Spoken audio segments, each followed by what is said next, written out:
So we're on the second radiator upstairs in the loft, and we've actually found the reason why the customer's been struggling to get heat up to the two radiators in the loft. Follow me. They're both starting to get hot. Not only that, whilst I'm power flushing, I've noticed that the dump rate of those two rads is rubbish. The other rad's flowing through nicely, but that one is rubbish, and this proves why.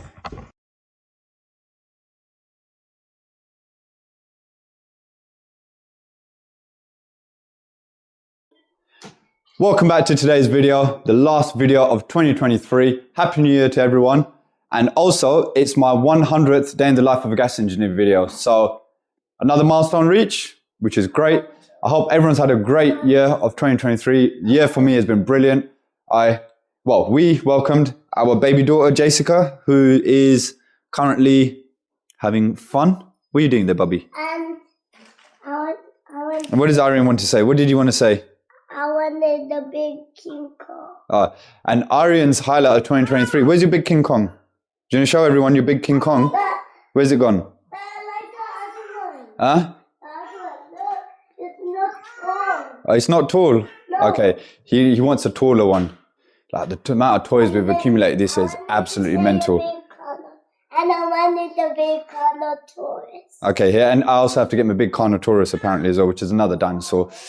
Yeah, he's dino mad. She doesn't sleep, and which means New Year's is going to be absolutely fun tonight.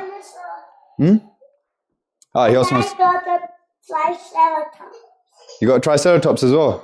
Your collection is slowly growing. All right, I think she's tired, so I'm going to wrap this up pretty quickly. I like the TV. I like the big Carnotaurus, the one that ball. Okay. Right, I'm going to wrap this up because she's getting tired. He wants to play. So, hope everyone's had a great year. Have a great 2024. Don't forget to like and subscribe. Targets for me, YouTube-wise this year, I think I'm going to hit 10K by, I'm hoping February, the way things are going, or sort of towards the end of February. I'm going to do a video in the next week or so about how much money I've made off of YouTube in this last year. Just so people can see what it's like. You know, it starts off slow, and I'm not going to go into it now. I'll go into it in the video. So I'm going to do one of those videos. Let me know if there's any particular types of videos you guys want to see in the new year, and I'll see what I can do. And yeah, have a great year. I'll see you soon.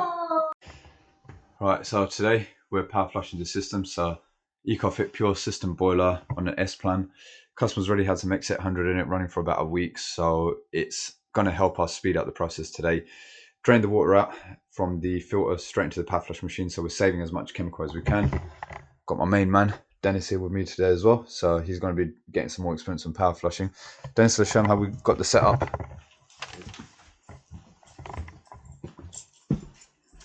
So because it's not raining today, although it is cold, we're able to set everything up outside. There's an outdoor socket there for power. We've got the power flush machine is heating up at the moment. It's about 10 degrees because it's cold. It's going to take a little while for it to heat up. So whilst we've got to do some jiggery pokery inside, get this filled up, get it heated up. So by the time it's ready, we can start flushing. I'm going to press a T in, and then on the other end, I'm going to go on to probably I'm going to take the filter out. I haven't got the flushing adapter for this filter because it's that Vaillant advanced filter, and I don't have the flushing adapter for that yet. So I'm going to take the filter out and then probably just go straight into the nut and olives, or take the valve off and go. I'll figure it out. We'll figure it out. But yeah, got the long hoses, so that's all there. Can leave the machine out here, run it through straight into there. Let's get flushing. Oh, before we get flushing, just the water that we drained out into here. So that's diluted a bit because I filled it up with some fresh water as well, but as soon as I drained it out, it was just dark water. So I reckon the system's quite dirty. They've had some problems with some of the rads not heating up. Hopefully the power flush will sort it out. Let's get it. It's cold. Okay, so the system's all drained out, waiting for the power flush machine to heat up. So in the meantime, I'm just going to sort out where I'm going to put my flushing points. One thing I'm going to do slightly different on this power flush is I'm going to be taking the 2-port out completely, and I'm going to be replacing it with the faster flushing adapter from Clever Coupler. So as you can see, this is completely full bore inside. There's no restriction whatsoever. So 2-port's going to come up, and that's going to go in place whilst we're flushing. So it's going to minimize any restriction and on the flow, so that we get a better flush out the system. The great thing is, afterwards, what I can do, because it comes, or you can get these adapters. So the existing 2-port, I'll show you as I do it, but it's basically going to turn into, you know, like how when you've got an external pump and you can just undo the pump nuts and just slide the pump in and out. Whereas on a 2-port like this, you'd have to try and move the pipework up to split it in order to get it out. Whereas with this, afterwards, once we put the adapters in, that will go inside your body of your 2-port, and it will basically work in the same way. So you then be able to move that 2-port in and out just like that. So that's what we're going to be doing today. I'm going to be trialing this out.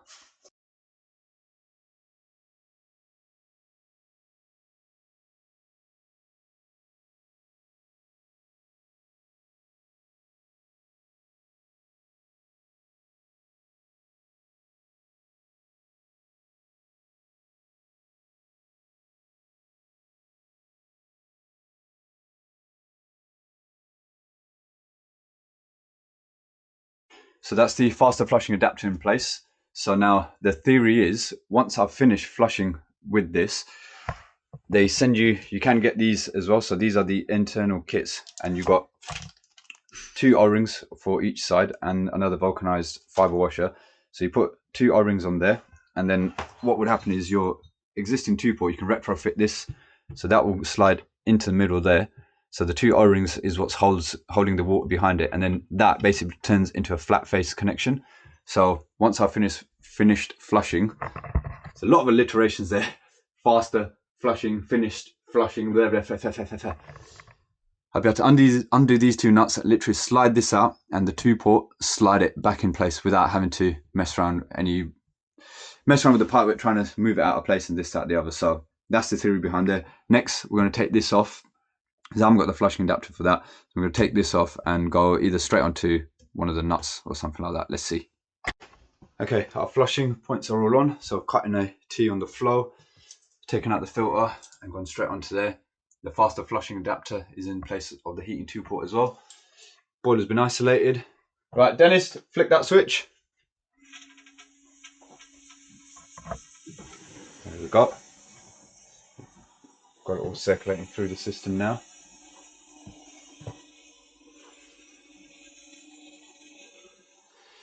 You can see the colour change of the water already. So we'll see how bad it gets as the flush progresses. So like I said, because the customer has already pre-dosed the system, I'm going to start isolating rads and start circulating them individually one by one now. I'm just going to make sure everything else is sweet. Yeah, got no weeps here. That's going through there. That's going to give us so much better flow than the 2-port, because, well, let's have a look inside here. You can see how restricted that is. Even if you open it, that ball, it really restricts the flow in there. So this way now we've basically got a straight bit of 22mm pipe going through there, which should hopefully allow us to see better results when we're flushing. Okay, so we're on to the second radiator. This was the first one that the customer was having problems with, and we isolated all the radiators and just had this one trying to flush this one out, but there's literally nothing going to it. When I had the power flush machine running, there was just no circulation through there. I thought it might be on the hot water circuit, so I opened up the hot water zone valve to see if we got any flow through it. Nothing. So this was put in before the customers moved in. So I'm going to hazard a guess, either there's a really bad blockage, which I don't think it will be that bad a blockage. I got a feeling when they've piped it up, potentially 2 flows or 2 returns, something like that, which is not getting the right circulation. But the good thing is, because everything's in this cupboard, or in this room even, there is no bypass on the system either. So what I've suggested to the customer is that we'll take a flow and return off the boiler, run some new pipework all the way down to this radiator, and use this radiator as a bypass radiator rather than fitting an automatic bypass and piping up the radiator. So at least that way it just kills 2 birds with 1 stone. They have a bypass and the radiator will be working, and they can sort of turn it down as and when they need to. But in the utility room, I guess this is where they will be putting the clothes and stuff. You've got clothes rack here, so you want this to be a fairly warm room so you can dry all your clothes and stuff as well. So I don't think it's going to be an issue if that radiator is on all year round. That's plenty. Not for today. I'm going to come back and do that another day. Hopefully a day when Dennis is off college as well, so get him to run a bit of pipe work. But we'll see how we get on. In the meantime, we are on that second radiator just there, and time is just finished on that one, so let's shut that one off and move on to the next one. So I've just finished doing all the rads. Right, elements off, and that's done. Let's see how bad these magnets are. Alright, let's see how bad they are. Sometimes it looks dirty into the hoses, but it might not be actually magnetic material. Yeah, so it's not actually that much magnetite in there by the looks of it, but there is dirt in the system, which is why it's quite discoloured. So I'm just going to show the customer the magnets, and then we're going to start dumping everything out. Right, we're in the process of dumping. So I believe, how many rads are we on? Second one, yeah. Second one. So we're on the second radiator upstairs in the loft, and we've actually found the reason why the customer's been struggling to get heat up to the two radiators in the loft. Follow me.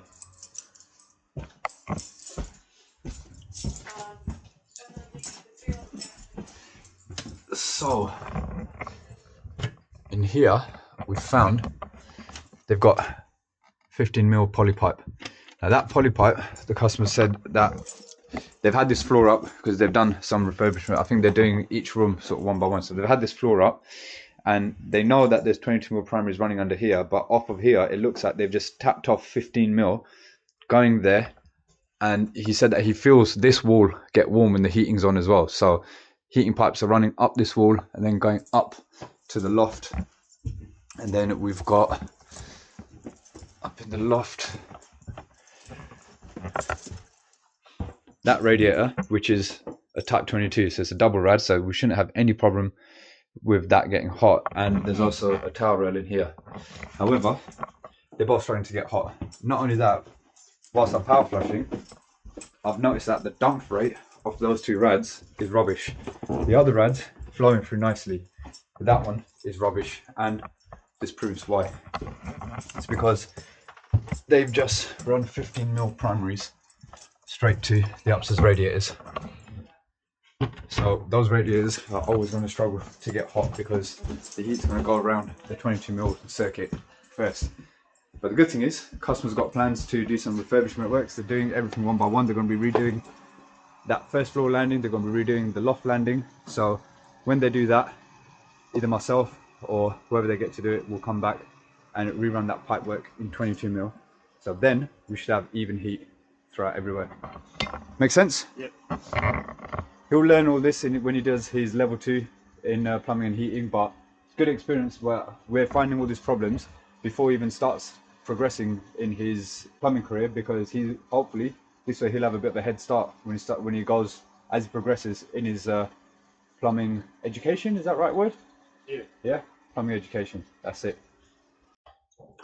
So now I'm going to just remove that and put in the old Honeywell zone valve.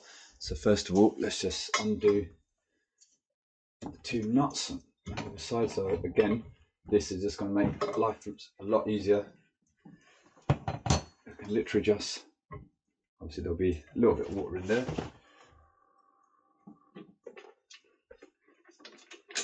So undo that.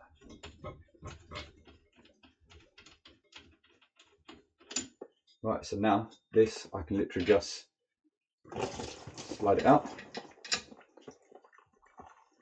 and the existing zone valve, all I've got to do is these insets with the O-rings and dab of silicone grease. That will just push into there, a little bit of persuasion. There we go, all the way in. The other side, same thing, just push them all the way in. Make sure it is completely flat. There we go. So that's in on both sides, facing down. And has this still got one of the fibre washers in it? No, one's come off there, which is fine. We'll replace both the fibre washers anyway. So take that one off. Now, one fibre washer, on the bottom one. We'll do this like we do a pump valve, so do one side first. So we've got a bit of play on there. So move that up. That will now literally just slide straight into there. Do up the bottom nut first, like so. And then top one, slide the fibre washer in.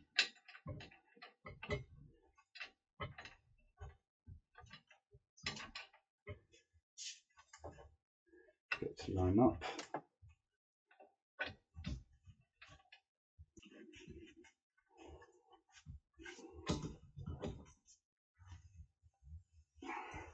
Okay, so now I've just got to nip those two up, but you can see now how easy that is to literally, if I ever need to change that zone valve, I can do the same thing. Literally undo those two, slide the zone valve out.